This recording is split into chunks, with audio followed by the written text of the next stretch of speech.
Hello जय हिंद साथियों, स्वागत है आप सभी का सत्या एक्सेलेंट यूट्यूब चैनल पे। आज की डेट की हमारी जो वीडियो होने वाली पार्ट 3 के अंतर्गत होने वाली, जिसमें आपको IT first year electrician theory के मोस्ट इंपॉर्टेंट क्वेश्चन बताए जाएंगे। इससे पहले मैंने 2 वीडियो बना देखी है, जिसका लिंक आपको इस वीडियो के डिस्क्रिप्शन बॉक्स में मिल जाएगा, वहाँ से आप देख सकते हैं यदि आपने नहीं देखी है तो चलिए आज का क्वेश्चन शुरू करते हैं। क्वेश्चन नंबर 21 से इसमें पूछा जा रहा है कि सीसा अम्ल सेल की आवेशन की रासायनिक क्रिया के दौरान धनात्मक प्लेट पर क्या आएगा। सबसे पहले तो आप ध्यान रखिएगा, जो सीसा अम्ल सेल की आवेशन मतलब कि चार्जिंग के समय ये आपकी जो होती है ये किसकी बनी होती है, तो ये लेड पेरोक्साइड की बनी होती है। इसको आप ध्यान रखिएगा, जिसको हम बोलते हैं PbO2। क्या बोला जाता है? PbO2 बना जाता है। और PbO2 की ओर जो ऋणात्मक प्लेट होता है वो किसकी बनी होती है? ये आपका केवल Pb का बना होता है। तो धनात्मक यदि प्लेट की बात किया जाए तो PbO2 कहेंगे, जिसको बोला जाता है लेड पेरोक्साइड। और यदि ऋणात्मक प्लेट की बात करें तो Pb केवल कहेंगे, ध्यान रखिएगा। और जब डिस्चार्जिंग की अवस्था होती है तो ये आपका दोनों हो जाती है, मतलब कि PbSO4 भी हो जाती है और आपका Pb भी हो जाती है। तो इसको भी आप ध्यान रखिएगा। तो साथियों यहाँ पर आपका सही हो जाता है लेड पेरोक्साइड। लेड पेरोक्साइड जो ऑप्शन में आपको PbO2 देखने को मिल जाता है। ऑप्शन नंबर बी हमारा बिल्कुल करेक्ट आंसर हो जाएगा। यहाँ पर आप देख सकते हैं बी ऑप्शन आपका बिल्कुल मैच कर रहा है, बी हम करेक्ट आंसर मारेंगे। आगे देखिए क्वेश्चन नंबर 22 को। इसमें पूछा जा रहा है कि बैटरी के आवेशन के दौरान वेंट प्लग को खुला क्यों रखा जाता है। जो वेंट प्लग होता है साथियों, इसको खुला क्यों रखा जाता है? तो देखिए, जब हम बैटरी को चार्ज करते हैं तो गैस इसमें से निकलती है, आप सभी को मालूम होगा, जिसे हम कौन सी गैस बोलते हैं, और ये हाइड्रोजन गैस होती है। क्या होती है साथियों? हाइड्रोजन गैस इसको बोला जाता है। तो गैस को स्वतंत्रता पूर्वक बाहर निकालने के लिए या बाहर निकालने है तो खुला रखा जाता है, मतलब कि ओपन रखा जाता है। और इसमें यही पूछा जा रहा है कि बैटरी के आवेशन के दौरान वेंट प्लग को खुला क्यों रखा जाता है। तो इसी कारण इसको खुला रखा जाता है ताकि इसमें से गैसें निकल पाएँ। ठीक है, तो देखिए यहाँ पर लिखा गया साफ तौर पे कि गैसों को स्वतंत्रता पूर्वक बाहर निकालने के लिए ऐसा किया जाता है। तो ऑप्शन नंबर ए हमारा बिल्कुल करेक्ट आंसर हो जाता है। मैं दोबारा रिपीट कर देता हूँ, जब बैटरी को चार्ज किया जाता है या जब आप बैटरी को चार्ज करते हैं तो उसमें से गैस निकलती है और उस गैस का नाम होता है हाइड्रोजन गैस। ठीक है, और गैस को स्वतंत्रता पूर्वक बाहर निकालने के लिए ही ऐसे खुला रखा जाता है, इसको ध्यान रखिएगा। तो ऑप्शन नंबर ए हमारा बिल्कुल करेक्ट आंसर हो जाता है। आगे बढ़ते हैं साथियों क्वेश्चन नंबर 23 पे, जिसमें क्वेश्चन नंबर 23 में पूछा जा रहा है कि कौन सी विधि में बैटरी को कम धारा पर लंबे समय तक आवेशित किया जाता है। मोस्ट इंपॉर्टेंट क्वेश्चन है। देखिए साथियों, कम समय में यदि यहाँ पर बात किया जाए कि बैटरी को कम धारा पर लंबे समय तक आवेशित किया जा सके तो वो कौन सी होगी। सबसे पहले तो आप ध्यान रखिएगा, बैटरी को अपने लंबे समय से काम में नहीं लिया है। ठीक है, मान लीजिए आपके पास कोई भी बैटरी है, ठीक है, और आपने उसके लंबे समय से कोई भी काम में नहीं लिया है, तो इसकी जो प्लेटें होंगी उसके ऊपर क्या होगा, सल्फेट आपका होगा। और सल्फेट जो होगा वो गाढ़ा हो जाता है, जिससे जिससे जो होता है वो बैटरी के जो ऊपरी भाग होता है उस पर सल्फेट गाढ़ा हो जाता है, तो रासायनिक विलयन में प्रवेश वो नहीं कर पाता है। और इस दोष को हम क्या बोलते हैं? सल्फेशन दोष बोलते हैं। क्या बोला जाता है? सल्फेशन दोष बोला जाता है या कहा जाता है। तो इस दोष को समाप्त करने के लिए बैटरी की पूर्ण धारा अर्थात बैटरी चार्जिंग धारा की 2 से 5% इसको लंबे समय तक चार्ज करना पड़ता है। ठीक है, तब ये क्या होती है, पूर्व अवस्था में आ जाती है। तो इसको आप ध्यान रखिएगा। और लंबे समय तक यदि बात करें कि लंबे समय तक चार्ज करने के लिए यदि उपयोग में किसको लाया जाता है, तो ट्रिकल आवेशन विधि अपनाते हैं। कौन से आवेशन विधि अपनाते हैं दोस्तों? जिसको ट्रिकल आवेशन विधि बोला जाता है।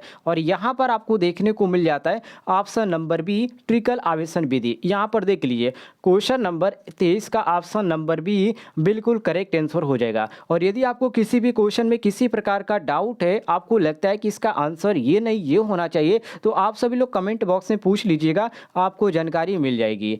आगे बढ़ते हैं साथियों क्वेश्चन नंबर 24 पे, जिसमें पूछा जा रहा है कि सीसा अम्ल बैटरी में कठोर सल्फेशन दोष को कैसे जाना जाता है? अभी मैंने आपको बताया जो सल्फेशन दोष होता है वो कैसे होता है, जो ऊपर उसके गाढ़ा जो परत जम जाता है उसको हटाने में जो यहाँ पर कार्य प्रक्रिया की जाती है उसको यहाँ पर सल्फेशन दोष बोला जाता है। मैंने आपको अभी बताया, जो कि पिछला जो क्वेश्चन था, क्वेश्चन नंबर 23 था, उसमें मैंने आपको बताया। ठीक है, इसको आप ध्यान रखिएगा। इसको सल्फेशन दोष बोला जाता है, जो इसके ऊपर जो सल्फेट जो गाढ़ा हो जाता है इसको न चढ़ने के लिए और ये इसका प्रयोग किया जाता है, तो इसको आप ध्यान रखिएगा।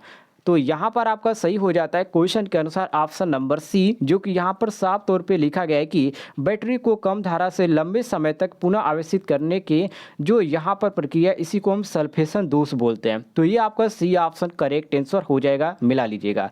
आगे बढ़ते हैं साथियों क्वेश्चन नंबर 25 पे। क्वेश्चन नंबर 25 में पूछा जा रहा है कि सिल्वर ऑक्साइड बैटरी में कौन सा पदार्थ कैथोड इलेक्ट्रोड की तरह उपयोग किया जाता है? ये भी आपका मोस्ट इंपॉर्टेंट क्वेश्चन है। देखिए, जो सिल्वर ऑक्साइड है इसमें कौन सी या कौन सा पदार्थ होता है जो कि कैथोड से इलेक्ट्रोड की तरह उपयोग किया जाता है? तो उसको साथियों बोला जाता है जिंक। क्या बोला जाता है? जिंक, अर्थात जिसको जस्ता भी कहा जाता है। तो ऑप्शन नंबर ए हमारा बिल्कुल करेक्ट आंसर हो जाता है। ए ऑप्शन करेक्ट आंसर हो जाएगा। आगे देखिए क्वेश्चन नंबर 26 को। इसमें पूछा जा रहा है कि चांदी का विद्युतीय रासायनिक तुल्यांक क्या है? चांदी का ये देखिए, ये आपका याद करने योग्य है। सबसे पहले तो आप जान लीजिए रासायनिक जो तुल्यांक होता है वो आपका कितना होता है? 1.7 होता है। ठीक है, अब यहाँ पर आपसे पूछा जा रहा है कि चांदी का विद्युतीय रासायनिक तुल्यांक क्या होता है? तो चांदी का विद्युतीय रासायनिक तुल्यांक जो होता है वो आपका 1.1182 होता है। और यहाँ पर देखिए ऑप्शन में कौन सा मैच कर रहा है? ए ऑप्शन देख लीजिए, बी देख लीजिए, सी देख लीजिए, सी मैच कर रहा है। हाँ, यहाँ पर सी मैच कर रहा है। ठीक है, यहाँ पर सॉरी दोस्तों, यहाँ पर आपका कौन सा मैच कर रहा है? ऑप्शन नंबर डी मैच कर रहा है। ये आपका देख सकते हैं 1.1182 mg कूलाम प्रति कूलाम। तो यहाँ पर आपका डी ऑप्शन बिल्कुल करेक्ट आंसर हो जाएगा। इसमें सबसे बड़ी चीज़ आपको याद करने वाली ये है कि जो रासायनिक तुल्यांक होता है वो कितना होता है? 1.7 होता है। इसको ध्यान रखिएगा। और बाकी आप चांदी का यहाँ पर ध्यान रखेंगे तो आसानी से आप इसको समझ पाएंगे। आगे बढ़ते हैं क्वेश्चन नंबर 27 पे, जिसमें साथियों पूछा जा रहा है कि सीसा अम्ल सेल की निरावेशन की रासायनिक क्रिया के दौरान ऋणात्मक प्लेट पर क्या आएगा? सीसा अम्ल सेल की निरावेशन रासायनिक क्रिया के दौरान ऋणात्मक प्लेट पर क्या आएगा? मोस्ट इंपॉर्टेंट है साथियों। देखिए, रासायनिक निरावेशन यानी हम कह सकते हैं डिस्चार्जिंग अवस्था। ठीक है, तो डिस्चार्जिंग अवस्था में आपका PbSO4 है, जिसको लेड सल्फेट बोला जाता है। PbSO4 होता है, जिसको क्या बोला जाता है? लेड सल्फेट बोला जाता है। तो ये सीसा संचयक जो सेल होता है उसका आउटपुट वोल्टेज 1.8 होता है या 1.8 से भी कम हो जाता है, तो उसे हम काम में नहीं ले सकते हैं। ठीक है, इसको भी नोट कर लीजिएगा। तो यहाँ पर आपका जो कहा जा रहा है कि सीसा अम्ल सेल की निरावेशन की रासायनिक क्रिया के दौरान ऋणात्मक प्लेट पर क्या आएगा? तो रासायनिक निरावेशन यानी डिस्चार्जिंग है, तो उस समय आपका PbSO4 अर्थात लेड सल्फेट आएगा। तो यहाँ पर आपका सही हो जाता है क्वेश्चन के अनुसार ऑप्शन नंबर सी बिल्कुल करेक्ट आंसर। सी ऑप्शन ध्यान रखिएगा। और इसको हम यहाँ पर कब काम में नहीं लेते हैं? तो देखिए, सीसा संचायक सेल का जो आउटपुट वोल्टेज यदि 1.8 से कम हो जाता है, कितना से कम हो जाता है साथियों? 1.8 से कम हो जाता है, तो इसे हम काम में नहीं लेते हैं। इसको भी आप नोट कर लीजिएगा। ये कॉम्पिटिटिव एग्जाम में ऐसे क्वेश्चन पूछे जाते हैं। आगे देखिए क्वेश्चन नंबर 28 को। यहाँ पर मैंने इसको क्वेश्चन नंबर 28 को उसी तरह का क्वेश्चन है। इसमें पूछा जा रहा है सीसा अम्ल बैटरी में विभाजक का क्या उद्देश्य है? ठीक है, विभाजक को यहाँ पर इंग्लिश में क्या बोला जाता है साथियों? सेपरेटर बोला जाता है। क्या बोला जाता है? सेपरेटर। सबसे पहले ध्यान रखिएगा, जो यहाँ पर हिंदी वर्ड होते हैं, कुछ ऐसे भी वर्ड होते हैं जिसको आप समझ नहीं पाते, लेकिन आप उसी को इंग्लिश में देखेंगे, जैसे कि विभाजक है। मुझे खुद नहीं यहाँ पर समझ में आ रहा था। जब यहाँ पर देखेंगे अंग्रेजी में सेपरेटर, तब आप पढ़े होंगे तो आपको ध्यान में आएगा। तो देखिए, विभाजक को इंग्लिश में सेपरेटर बोला जाता है।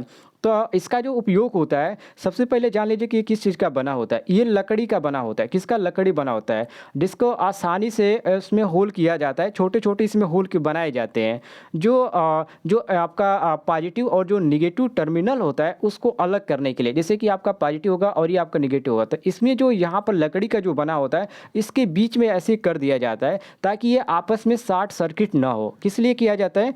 ताकि ये आपका आपस में जो दोनों प्लेटें हैं ये आपका एक दूसरे के संपर्क में ना आए, जिससे शॉर्ट सर्किट ना हो। और ये शॉर्ट सर्किट के बचने के लिए ही इसमें ऐसा किया जाता है। ठीक है, अब यहाँ पर ध्यान रखिएगा, ये धनात्मक और जो ऋणात्मक प्लेट होते हैं उनके यहाँ पर शॉर्ट सर्किट न होने के लिए ऐसा यहाँ पर इसका उपयोग किया जाता है। और इसमें यही पूछा जा रहा है कि सीसा अम्ल बैटरी में या सीसा अम्ल बैटरी में विभाजक का उद्देश्य क्या है। तो साथियों ये शॉर्ट सर्किट से बचाता है। तो यहाँ पर देखिए धनात्मक और ऋणात्मक प्लेट के मध्य जो यहाँ पर लिखा गया कि लघु पतन होने से रोकता है, ये आपका सी ऑप्शन बिल्कुल करेक्ट हो जाता है, जो कि आप यहाँ पर देख सकते हैं। सी ऑप्शन करेक्ट हो जाएगा क्वेश्चन के अनुसार। आगे देखिए क्वेश्चन नंबर 29 को, जिसमें क्वेश्चन नंबर 29 में कहा जा रहा है कि सीसा अम्ल बैटरी का विशिष्ट घनत्व मापने हेतु कौन से उपकरण का प्रयोग किया जाता है। एक बार और मैं क्वेश्चन रिपीट कर देता हूं। सीसा अम्ल बैटरी का विशिष्ट घनत्व मापने हेतु कौन से उपकरण प्रयोग किया जाता है। देखिए यहां पर सबसे पहला आपका उपकरण दिया गया बैरोमीटर, हाइड्रोमीटर, एनीमोमीटर और यहां पर उच्च दर निरावेशन टेस्टर दिया गया। तो ये तो आपका बिल्कुल नहीं होगा। सबसे पहले आप जान लीजिए जो आपका बैरोमीटर होता है ये वायुमंडल दाब को मापता है। दूसरी बात जो यहाँ पर दिया गया हाइड्रोमीटर, तो ये बैटरी का विशिष्ट घनत्व जो कि यहाँ पर क्वेश्चन में पूछा गया है, तो यही आपका सही होगा। और यहाँ पर जो आपका एनीमामीटर दिया गया है ये होता है वायु का वेग मापना। इसका कार्य क्या होता है? वायु का वेग मापना। तो यहाँ पर देखिए आप मिलाते चलेंगे तो बैटरी का बैरोमीटर का मैंने आपको बता दिया जो कि वायु दाब मापने में काम आता है, ये आपका हाइड्रोमीटर ही सही होगा। इसका प्रयोग होता है बैटरी का विशिष्ट घनत्व मापने में। और ये आपका एनीमामीटर है, इसका जो प्रयोग होता है वायु का वेग मापने में। तो ये आपका बी ऑप्शन बिल्कुल करेक्ट आंसर हो जाएगा। तीनों को ध्यान रखिएगा, ये तीनों पूछे जा सकते हैं, ये तीनों मोस्ट इंपॉर्टेंट है इलेक्ट्रीशियन के लिए। आगे बढ़ते क्वेश्चन नंबर 30 पे। इसमें साथियों पूछा जा रहा है कि इन्वर्टर परिपथ कौन सा है। अब यहाँ पर परिपथ दिखाया गया है, नीचे आप आएंगे देखिए ये जो है आपके सामने यहाँ पर परिपथ दिखाया गया है। और ये आपका परिपथ में यहाँ पर जो दिखाए गए इंडिकेट किए गए इसको आपको बताने के लिए कह रहा है। ये दो चीज़ें इसमें जो बनाई गई इसको आप पहले तो ध्यान रखिएगा। आप सबसे पहले जान लीजिए इन्वर्टर क्या होता है। इन्वर्टर जो होता है एक मशीन होता है जो कि डीसी को एसी में बदलता है। और यदि इसकी सिंबल की बात करें साथियों तो इसकी जो सिंबल होता है कुछ इस प्रकार का होता है। और मैं इसको बना देता हूँ, आप ध्यान से देखेंगे तो आपको समझ में आ जाएगा। इसका जो सिंबल होता है कुछ इस प्रकार का होता है और ये आपका निकला होता है, ये आपका गेट की तरह। और ये आपका एनोड हो जाता है, इसको एनोड बोला जाता है। और ऊपर वाला को क्या बोला जाता है? कैथोड बोला जाता है, ध्यान रखिएगा। तो इस तरह जो आपका हो जाता है एससीआर आपका बनता है। ये क्या होता है? ये आपका एससीआर का सिंबल हो जाता है। अब यहाँ पर देखिए एससीआर कौन सा दिया गया है, देखिए यहाँ पर दिया गया बी ऑप्शन दिया गया है एससीआर यूज इन्वर्टर, एससीआर उत्तेजित उपयोगित इन्वर्टर। और यहाँ पर आपका बी ऑप्शन बिल्कुल मैच करा है। तो बी ऑप्शन हमारा क्वेश्चन के अनुसार बिल्कुल करेक्ट आंसर हो जाता है। यदि साथियों आपको किसी भी क्वेश्चन में किसी प्रकार का डाउट होता है तो आप कमेंट बॉक्स में पूछ लीजिएगा, आपको जानकारी मिल जाएगी। और इस तरह की डेली क्वेश्चन यदि आप पढ़ना चाहते हैं तो प्लीज़ आप चैनल को सब्सक्राइब कर लीजिएगा ताकि डेली आपको वीडियो मिलती रहे और इसका आप लाभ उठाते रहें।